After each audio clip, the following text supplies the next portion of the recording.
Assalamualaikum warahmatullahi wabarakatuh. Salam sejahtera untuk kita semua. Salam Om Swastiastu, Namo Buddhaya, salam kebajikan. Salam Pancasila, Famos Pancasila. Berjumpa lagi pada podcast Kewarganegaraan Hima PKNH, yang dimana pada episode kali ini kita akan membahas tema yang sangat menarik dan menjadi perbincangan yang cukup hangat pada akhir-akhir ini. Sebelumnya, perkenalkan saya Yogi Bima Saputra dari Hima PKNH 2024 yang akan memandu dan juga membersamai narasumber kita pada hari ini. Kita akan membahas bersama mengenai topik yang tentunya sangat menarik dan akan kita kupas pada podcast Kewarganegaraan kali ini. Tema ini berkaitan dengan pemilu 2024 yang dimana kita sudah menyaksikan dan menjalankan proses pemilihan tersebut.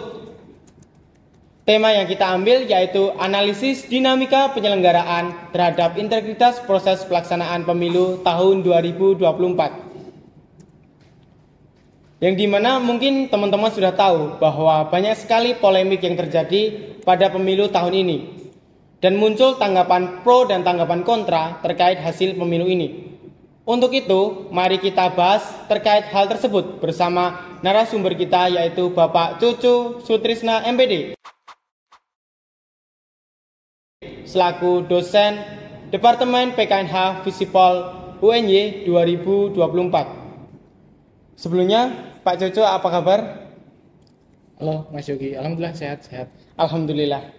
Baik, seperti yang teman-teman kita ketahui bahwa pemilu 2024 merupakan momen penting bagi bangsa Indonesia untuk memilih pemimpin dan wakil rakyat yang baru. Integritas proses pelaksanaan pemilu menjadi kunci untuk memastikan hasil pemilu yang legitimasi dan diterima oleh semua pihak. Dalam episode kali ini, kita akan membahas beberapa dinamika terkait dengan penyelenggaraan yang dapat mempengaruhi integritas pemilu 2024 itu sendiri. Mungkin langsung saja, tanpa berbasa-basi, kita langsung saja mendengar terkait dengan pendapat dari narasumber kita. Yang pertama terkait dengan menurut Bapak itu sendiri, bagaimana sistem penyelenggaraan pemilu tahun 2024 itu sendiri, dari apakah lebih bagus sistem pelaksanaan pemilu 2024 dibandingkan sistem pelaksanaan di 2019 itu sendiri. Karena mengingat bahwa di 2019 itu sendiri memakan banyak korban, sekitar 800 korban, tetapi di tahun ini ya kita juga masih prihatin ya terkait dengan masih ada korban yang berjatuhan di pemilu 2024 itu sendiri di petugas KPPS itu sendiri. Monggo Pak Cucu, bagaimana tanggapan dari Pak Cucu itu sendiri terkait hal tersebut? Baik, menarik memang ya membahas pemilu 2024 yang prosesnya masih berlangsung sampai nanti akhir itu di pengucapan sumpah atau janji dari para pemenang, dan ini masih kita tunggu ya Mas Yogi. Kalau kita ingin mengkaji atau membicarakan pemilu ini lebih dalam, sebetulnya kita harus berangkat dari pemahaman bahwa pemilu itu adalah satu jalan untuk mewujudkan penyelenggaraan demokrasi atau pemerintahan yang demokratis. Itu diperlukan karena demokrasi harus mewujudkan kedaulatan rakyat, dan pemilu adalah saluran untuk betul-betul mewujudkan kedaulatan rakyat itu. Kalau Indonesia tentu konteksnya berbasis pada Pancasila ya, yang mengamanatkan kita harus menjalankan pemerintahan berdasarkan pada kedaulatan rakyat. Dan penyelenggaraan pemilu sebagai wujud dari demokrasi atau upaya demokratisasi adalah mewujudkan satu ketentuan hukum mengenai penyelenggaraan pemilu itu sendiri, Mas Yogi. Sehingga sejauh apa pemilu itu harus diselenggarakan itu diatur di dalam ketentuan atau aturan mengenai penyelenggaraan pemilu. Di pemilu 2024 kita tahu ada Undang-Undang nomor 7 tahun 2017 ya, yang itu mengatur tentang penyelenggaraan pemilu. Dalam penyelenggaraan pemilu sendiri ada beberapa hal yang bisa kita cermati sebetulnya. Yang pertama, mengenai penyelenggara pemilunya. Di sana ada Bawaslu, ada juga KPU, kemudian juga ada DKPP, lalu satu lagi ada PPLN ya, penyelenggara pemilu luar negeri. Kemudian dari sisi pesertanya, ada partai politik, ada calon anggota legislatif ya, DPR, DPD, DPRD. Kemudian ada juga calon presiden dan wakil presiden. Kemudian dari sisi tahapan penyelenggaraan pemilunya, itu ada banyak sekali mulai dari persiapan ya, mengenai penyusunan penganggarannya, kemudian terkait juga verifikasi dari calon peserta pemilu ya, kemudian juga pada tahap pencalonannya, tahap penetapan peserta pemilunya, kemudian nanti pada tahap kampanye, masa tenang, hingga nanti pada tahap pemungutan suara, dan nanti penetapan hasil dari pemungutan suara. Proses itu harus berlangsung dengan baik ya, harus berlangsung dengan baik dalam arti bahwa karena pemilu ini sebagai sesuatu yang harus ada di dalam upaya mewujudkan pemerintahan yang demokratis atau upaya untuk mewujudkan demokrasi, maka setiap penyelenggara pemilu, setiap peserta pemilu, setiap tahapan dalam proses pemilu, Mas Yogi, itu harus sesuai dengan nilai demokrasi dan untuk mewujudkan demokrasi semakin baik sesuai ketentuan yang sudah ditetapkan. Nah, kalau kita lihat nih, tadi yang ditanyakan bagaimana pemilu kita hari ini, untuk menilainya tentu yang paling mudah adalah sejauh mana pemilu kita di 2024 ini punya banyak permasalahan. Iya kan? Iya, betul. Semakin banyak permasalahan di aspek penyelenggaranya atau di aspek tahapan pemilunya atau di aspek peserta pemilunya, maka akan semakin buruk kualitas pemilu yang dihasilkan. Nah, tentu di setiap pemilu akan punya perbedaan, permasalahan yang dihadapi. Dan untuk membicarakan pemilu 2024, kita bisa mengkaji dari beberapa hal yang terjadi dalam pemilu ini. Gitu, Mas Yogi. Jadi bisa digarisbawahi kalau untuk di 2024 ini itu sendiri, bahwa proses sistem penyelenggaraan pemilunya itu sendiri kita lihat sejauh mana atau ada permasalahan apa saja yang terjadi di tahun 2024 itu sendiri ya Pak? Iya, Mungkin betul.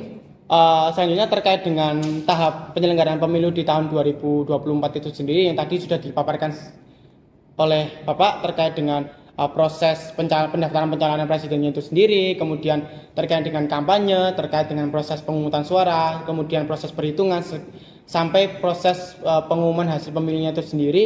Apakah di tahun 2024 itu sendiri menurut Bapak sejauh mana terkait dengan tahapan-tahapan penyelenggaraan tersebut? Apakah baik ataupun sangat sesuai lah untuk di tahun ini seperti itu Pak? Ya, ini cukup kompleks ya permasalahan yang ada saya kira di pemilu 2024, dan saya yakin teman-teman sekalian juga sudah tahu beberapa permasalahannya karena dipublisitas sedemikian rupa oleh media dan menjadi isu publik ya. Kalau kita bicara yang pertama misalkan mengenai bagaimana penentuan daftar pemilih ya, saya kira di bagian itu juga masih ada persoalan mengenai ketidakakomodirannya beberapa pemilih yang seharusnya bisa memilih ya. Itu masih ada permasalahan itu. Yang kedua misalkan mengenai tahapan verifikasi peserta pemilu. karena ada beberapa partai baru, meskipun mayoritas partai-partai lama, tapi ada beberapa partai baru. Dan kalau teman-teman kawan-kawan mencari informasi, memang ada indikasi ya, ini harus perlu diverifikasi bahwa ada upaya-upaya untuk meloloskan dan tidak meloloskan partai-partai tertentu. Entah itu oknum atau seperti apa, tapi ada informasi itu. Berarti dalam proses verifikasi ini juga ada persoalan. Selain kemudian peserta pemilu ini banyak yang punya anasir ya, punya anasir untuk terkait dengan dinasti politik. Misalkan keluarganya yang mendaftar atau keluarga dari penguasa atau kerabatnya, ini masih banyak terjadi.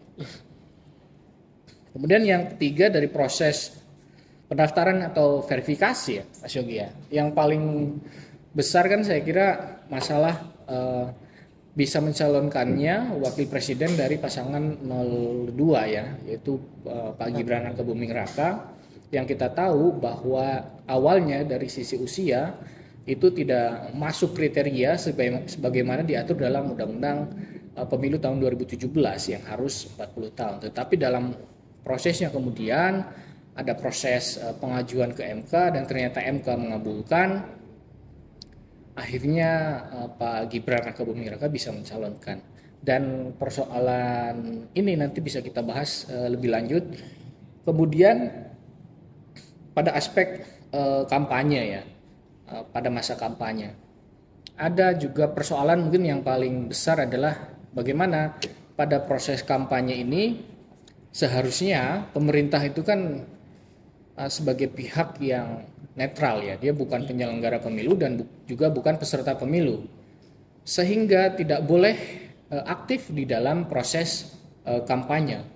Kalaupun toh ada bagian dari pemerintah yang kemudian menjadi peserta pemilu atau menjadi tim kampanye pemilu, itu harus melalui prosedur agar bisa turut mengkampanyekan peserta pemilu. Dan di pemilu 2024 tidak hanya pejabat pemerintah di level kabupaten atau ASN ya atau provinsi, tapi juga indikasi ketidaknetralannya lah sampai di level presiden. Dan itu yang kita sayangkan, bagaimana pemerintah menggunakan sumber daya yang dimilikinya atau tools untuk berpihak kepada salah satu peserta atau kelompok peserta pemilu tertentu. Dan kemudian di masa tenang ya, ini juga masalahnya ya, ada kampanye-kampanye terselubung yang masih terjadi. Karena seharusnya di masa tenang ya sudah gitu ya, itu tidak dilakukan ya. Kemudian dari sisi pemungutan suara atau penghitungan suara, ini juga jadi isu yang krusial di tahun 2024 dengan hadirnya Sirekap, yang ternyata Sirekap bukan malah menambah aspek akuntabilitas dan transparansi dari penghitungan suara, namun sebaliknya justru memperumit nih Mas Yogi, memperumit drama penghitungan suara ini gitu. Dan kalau kita lihat 2019 mungkin kita berkonflik karena ada perbedaan penghitungan suara dari lembaga-lembaga survei. Yang satu memenangkan calon yang lain, yang satu memenangkan calon yang lain gitu. Tapi di 2020 pusat dari kekisruhan penghitungan suara ada di Sirekap, yang notabene adalah platform resmi yang dikeluarkan oleh KPU. Bagaimana misalkan ketidakcocokan data yang ada di Sirekap dengan data yang dimiliki di lapangan oleh para saksi misalkan yang terjadi di beberapa aspek ini, satu hal yang sangat mengkhawatirkan gitu ya, untuk mewujudkan pemilu yang transparan dan akuntabel. Terakhir memang untuk penetapan hasil pemilu tinggal kita tunggu dari KPU. Kemarin sudah ada pernyataan resmi mengenai hasil penghitungan oleh KPU, tetapi secara resmi nanti hasil finalnya tentu harus masih kita tunggu gitu Mas Yogi. Terkait dengan pertanyaan dari Bapak tadi terkait dengan masih ada kampanye yang terselubung ataupun money politik itu sendiri, yang dimana banyak sekali ya terjadi kampanye-kampanye yang terselubung seperti kampanye di media sosial yang dimana itu isinya itu tidak hanya ujaran kebencian, kemudian ada hoax-hoax yang masih merajalela terkait hal tersebut, sehingga pun itu bisa merusak demokrasi Indonesia itu sendiri. Kemudian terkait dengan money politik atau politik uang itu sendiri, yang dimana dari tindakan tersebut pun kita juga bisa memberikan kesimpulan bahwa dengan adanya money politik itu sendiri yang sampai saat ini masih ada di Indonesia itu sendiri mempengaruhi hasil pemilu, yang dimana kemarin itu banyak sekali bahwa masyarakat di desa yang awam akan terkait dengan pendidikan itu sendiri masih menerima terkait dengan politik uang itu sendiri, sehingga suara-suara mereka pun untuk pemilihan itu sendiri pun masih dapat kita simpulkan bisa diambil alih oleh elit-elit yang berkuasa tersebut. Mungkin terkait pertanyaan selanjutnya terkait dengan dinamika penyelenggaraan yang dapat mempengaruhi integritas politik di tahun 2024 itu sendiri, menurut perspektif Bapak itu sendiri seperti apa ya? Apakah kampanye yang tersebut ataupun masih adanya money politik itu sendiri yang kita juga masih kurang tahu ya bagaimana untuk mengurangi lah terkait dengan money politik itu sendiri, seperti itu Pak. Di level masyarakat memang yang masih perlu kita beri perhatian khusus itu politik uang tentu. Yang kedua adalah politik identitas ya, yang itu menjadi bola panas dalam pemilu 2019 juga pemilu 2014 dan di pemilu kepala daerah tahun 2017 sangat panas tuh, sampai kemudian kita merasakan sendiri ada disharmoni sosial ya, ada segregasi sosial antara satu kubu dengan kubu yang lain. Dan efeknya masih kita rasakan sampai sekarang sebetulnya, bahwa ada upaya-upaya yang masih dilakukan meskipun tidak semasif di 2019 ya Mas Yogi. Di 2024 memang masih ada upaya-upaya politik identitas dengan menggunakan narasi agama atau keyakinan ya. Ataupun juga kesukuan gitu ya. Dan ini harus jadi perhatian kita semua, karena memang politik identitas ini punya bahaya ya. Punya bahaya kalau dia politik identitasnya ini menyebarkan kebencian, menyebarkan permusuhan, menyebarkan konflik ya atas dasar agama, keyakinan, suku, ras, karena itu bisa memicu perpecahan, bisa memicu disintegrasi dalam lebih luas, dan bisa memicu konflik pada masyarakat ya. Sehingga tentu elit politik tidak boleh sebetulnya menggunakan politik identitas dalam suksesi pemilu. Yang kedua terkait tadi politik uang ya. Iya. Ini memang mengapa kemudian literasi politik itu penting? Agar hal-hal yang bertentangan dengan nilai-nilai demokrasi atau hal-hal yang tidak sejalan dengan demokrasi itu tidak terjadi dalam proses pemilu. Di dalam penyelenggaraan pemilu, vote buying atau politik uang bukan sesuatu yang ideal. Karena partisipasi politik warga negara dalam pemilu ya, itu kan ada dua tuh, ada partisipasi yang konvensional dan non konvensional. Yang konvensional nanti terkait pencoblosan, yang non konvensional terkait bagaimana berpartisipasi di dalam tahapan-tahapan pemilu. Dan ada kecenderungan memang ini masalah klasik ya di kita nih, masyarakat kita memang masih punya kecenderungan, ini harus diakui, masih punya kecenderungan siapa yang bisa memberikan materi lebih banyak itu yang akan dipilih, entah itu uang, entah itu barang atau janji gitu ya.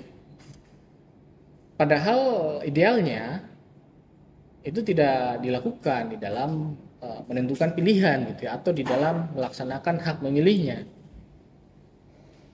Mengapa? Karena sebetulnya kalau ada pemilih yang memilih karena dikasih uang gitu ya, atau dikasih janji gitu ya, atau materi, ini tentu menjadi ruang sebetulnya bagi nanti pejabat negara yang terpilih itu buat korupsi sebenarnya, karena dana yang dia keluarkan saat kampanye tentu harus balik modal dong. Dan itu dilakukan melalui praktik-praktik korupsi ya, entah itu mengkorupsi secara langsung dana pembangunan yang nanti digulirkan, atau misalkan memberikan ruang bagi perusahaan-perusahaan tertentu yang menjadi penyokong dia waktu pemilu ya. Dan secara tidak sadar tuh rakyat sebetulnya terjebak sebetulnya kalau dia ikut skema politik uang yang dilakukan oleh elit. Dan kenapa itu terjadi? Sekali lagi karena literasi politik yang rendah saya kira ya, dan juga ya literasi kewargaan yang juga kurang gitu ya. Dan ini PR kita bersama nih.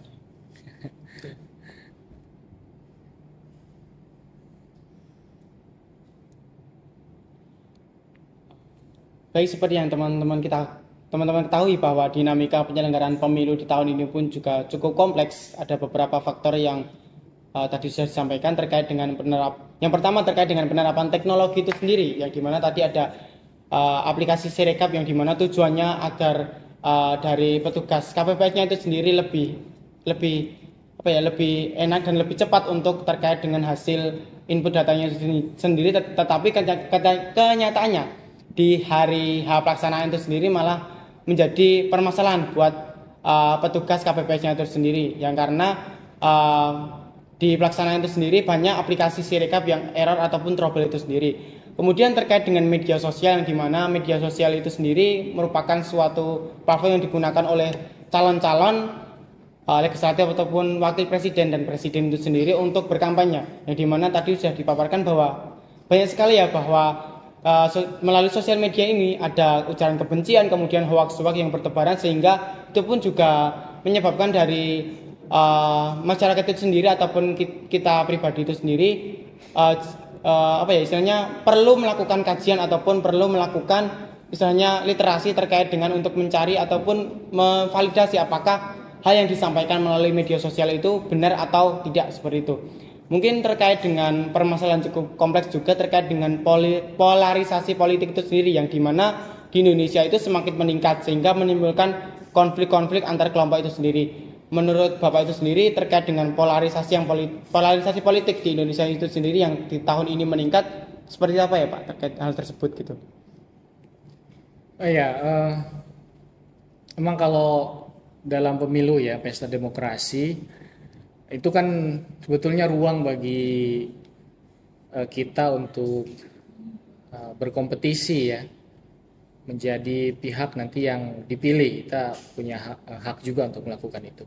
Artinya pemilu menyediakan ruang untuk seseorang atau kelompok berkompetisi di dalam memperebutkan jabatan-jabatan publik ya. Misalkan presiden, misalkan DPR atau legislatif ya, atau DPD ya. Nah, ketika terjadi hal itu tentu akan ada upaya ya untuk bisa memenangkan pihak-pihak tertentu. Dan ada kalanya memang upaya yang ditempuh ini yang tidak sejalan lah dengan nilai-nilai kita ya, atau value-nya kita yang basisnya kepada Pancasila. Biar bagaimanapun sebetulnya kontestasi yang dilakukan atau yang ada dalam pemilu itu tidak boleh kemudian merusak tatanan integrasi nasional kita, persatuan kita, sehingga cara-cara yang bisa mengoyak integrasi nasional atau persatuan kita sebagai bangsa dan negara itu tidak boleh dilakukan atau tidak boleh terjadi. Salah satu hal yang harus diwaspadai ya, selain tadi politik identitas, saya kira ini satu hal yang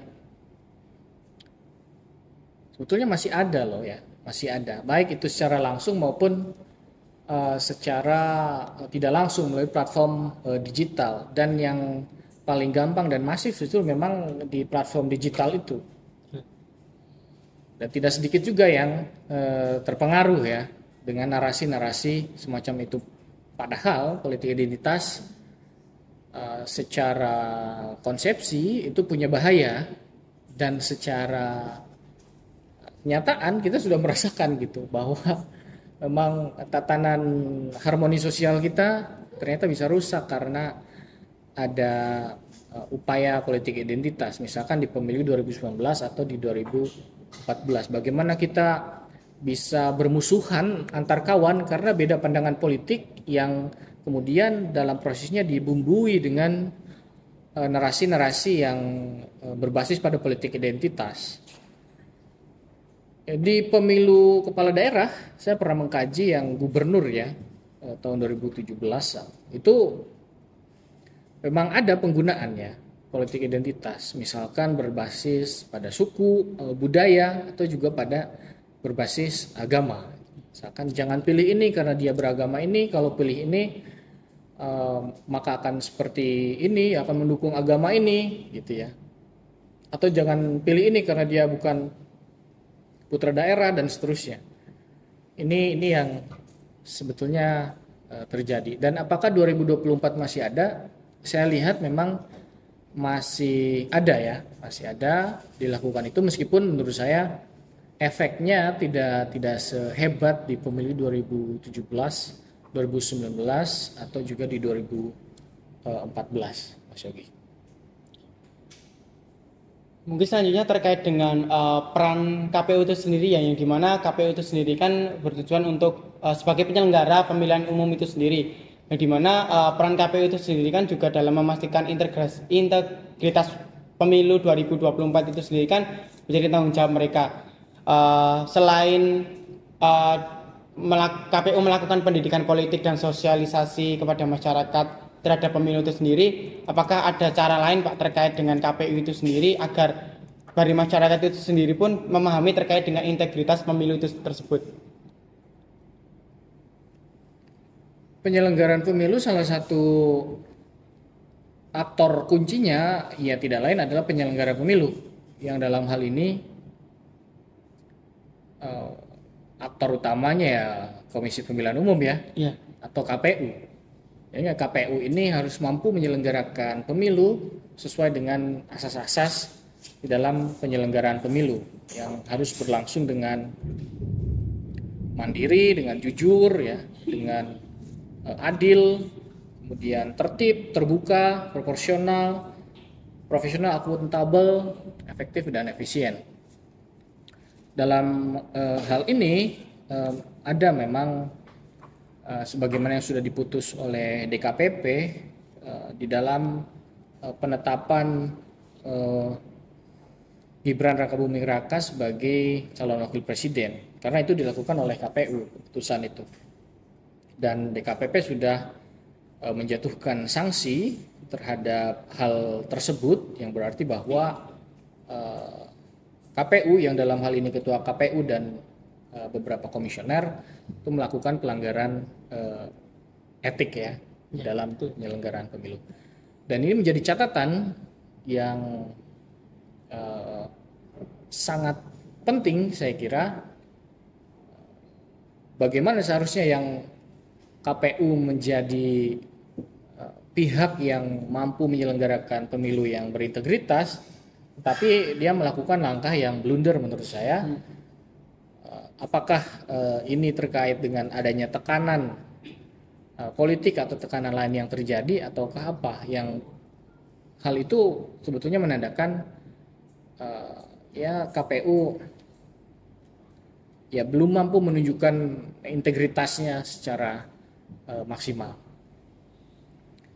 Yang kedua sebetulnya yang juga harus kita cermati memang Bawaslu ya. Bawaslu itu kan lembaga penyelenggara pemilu yang dia punya tugas khusus ya untuk mengawasi ya penyelenggaraan pemilu di setiap tahapan-tahapannya.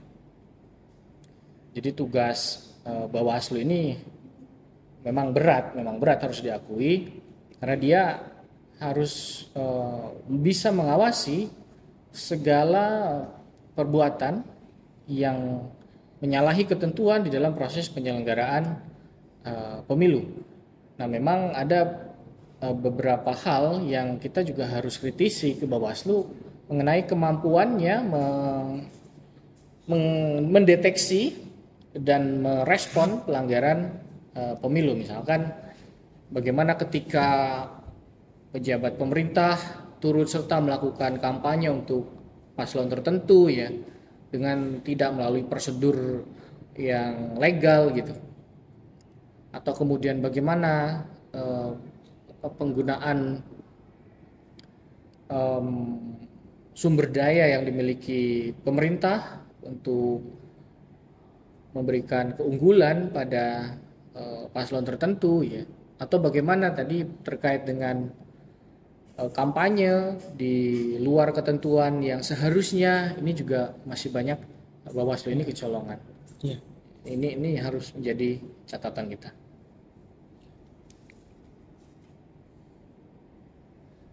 Baik, selanjutnya terkait dengan apa yang dapat dilakukan masyarakat itu sendiri, khususnya kita sebagai mahasiswa itu sendiri untuk meningkatkan integritas pemilu di tahun 2024 itu sendiri, yang dimana kita sudah menjalankan proses pemilu di tahun ini, tetapi tidak menutup kemungkinan bahwa kita pun juga bisa memberikan informasi ataupun edukasi kepada masyarakat bahwa pentingnya menjaga integritas ataupun meningkatkan integritas untuk pelaksanaan pemilu, karena itu pun kita juga menyangkut bahwa kita pun di sini sebagai negara demokrasi itu sendiri tidak ada ketimpangan ataupun membeda-bedakan antara elit ataupun masyarakat yang biasa itu sendiri.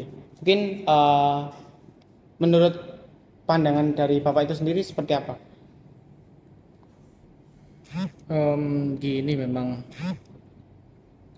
bukan berarti kalau proses politik itu sudah dilangsungkan oleh lembaga-lembaga tertentu, bukan berarti rakyat berpangku tangan, ya, warga berpangku tangan. Di partisipasi kita juga harus ada gitu sebagai warga ya di dalam mengawal dan mengawasi, kemudian mengkritik kalau ada hal-hal yang tidak sejalan gitu ya dengan ketentuan hukum, dengan nilai-nilai demokrasi.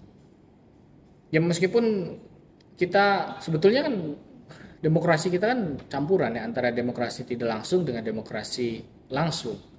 Demokrasi tidak langsung kita nanti memilih wakil-wakil rakyat atau wakil di presiden atau kepala daerah ya untuk memimpin pemerintahan agar penyelenggaraan pemerintahan ini sejalan dengan kehendak dari rakyat, sehingga corak pemerintahan yang dijalankan itu sesuai dengan apa yang dikehendaki rakyat. Namun demikian dalam prosesnya rakyat atau warga negara itu juga punya ruang untuk melakukan demokrasi langsung, melakukan kritik ya, melakukan pengawasan atau juga melakukan upaya-upaya agar pelanggaran-pelanggaran yang terkait dengan demokrasi tidak terjadi, termasuk dalam penyelenggaraan pemilu. Kendati sudah ada Bawaslu dan turunannya di daerah ya sampai ke panitia pengawas di tiap TPS, kita juga harus aktif sebetulnya memastikan penyelenggaraan pemilu ini bisa berjalan dengan baik, dengan lancar, dengan tertib ya, sesuai dengan asas-asas tadi. Upaya yang bisa dilakukan tentu melalui partisipasi dalam banyak hal ya, misalkan melakukan kritik terhadap penyelenggaraan pemilu yang di sana banyak pelanggaran, itu boleh loh ya, itu boleh. Misalkan pemerintah kok condongnya ke paslon tertentu gitu, boleh ya. Atau kok paslon tertentu melakukan politik identitas sih? Kok ada politik uang sih paslon tertentu gitu ya? Boleh loh kita melakukan kritik-kritik itu. Sembari kita juga berperilaku sesuai dengan nilai-nilai demokrasi ya. Misalkan kemarin kan banyak terjadi ya. Misalkan di kampus-kampus banyak juga yang melakukan kritik secara terbuka mengenai penyelenggaraan pemilu ya di Indonesia. Bagaimana misalkan para guru besar di beberapa kampus melakukan kritik adanya nepotisme ya. Adanya nepotisme di dalam pemilihan presiden dan wakil presiden ya. Di mana pemerintah atau penguasa saat ini berpihak pada calon tertentu yang itu dilakukan secara terbuka ya, meskipun tidak terbuka juga nggak boleh, tapi dalam artian bahwa harus hidup ya partisipasi dari rakyat untuk memastikan jalannya pemilu ini bisa berjalan dengan baik. Baik, terima kasih atas pendapat yang disampaikan oleh Bapak Cucu. Tak terasa kita sudah penghujung acara podcast Kewarganegaraan Hima PKNH 2024. Terima kasih kepada Bapak Cucu selaku narasumber yang telah berbagi analisis pandangan terkait dengan dinamika penyelenggaraan dan integritas proses pelaksanaan pemilu tahun 2024. Diskusi hari ini telah memberikan banyak informasi dan wawasan penting bagi kita semua, yang dimana pemilu 2024 merupakan momen penting bagi bangsa Indonesia. Integritas pelaksanaan pemilu menjadi kunci untuk memastikan hasil pemilu yang legitimasi dan diterima oleh semua pihak. Maka dari itu kita bersama-sama menjaga integritas pemilu yang ada di Indonesia. Yang pertama dengan meningkatkan partisipasi masyarakat dalam proses pemilihan umum itu sendiri. Yang kedua mengawasi jalannya pemilu dengan kritis dan konstruktif. Dan yang terakhir menolak segala bentuk pelanggaran pemilu. Hanya dengan integritas kita dapat mewujudkan pemilu yang berkualitas dan menghasilkan pemimpin yang amanah dan berintegritas itu sendiri. Oke, sebelum kita akhiri, mungkin dari Pak Cucu bisa menyampaikan closing statement kepada kita semua terkait dengan tema yang kita bahas pada hari ini. Gimana, Mas? Closing statement.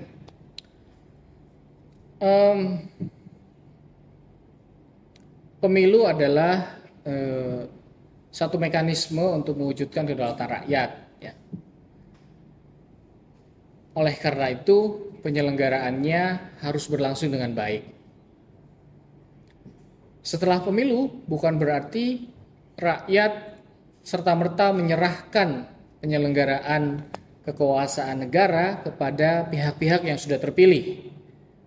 Namun, rakyat atau warga negara harus tetap mengawal jalannya pemerintahan untuk memastikan penyelenggaraan pemerintahan negara sesuai dengan nilai-nilai demokrasi dan sejalan dengan dasar negara Pancasila.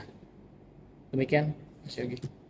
Terima kasih kepada Pak Cucu atas closing statement yang telah diberikan terkait dengan tema hari ini. Mungkin sekian dari saya terkait dengan pelaksanaan podcast Kewarganegaraan Hima PKNH 2024. Bila ada tutur kata ataupun kesalahan yang saya ucapkan sebagai moderator, saya mohon maaf yang sebesar-besarnya. Dan terima kasih kepada teman-teman semuanya yang telah mendengarkan podcast Kewarganegaraan Hima PKNH 2024. Sampai jumpa di episode berikutnya. Sekian, wassalamualaikum warahmatullahi wabarakatuh.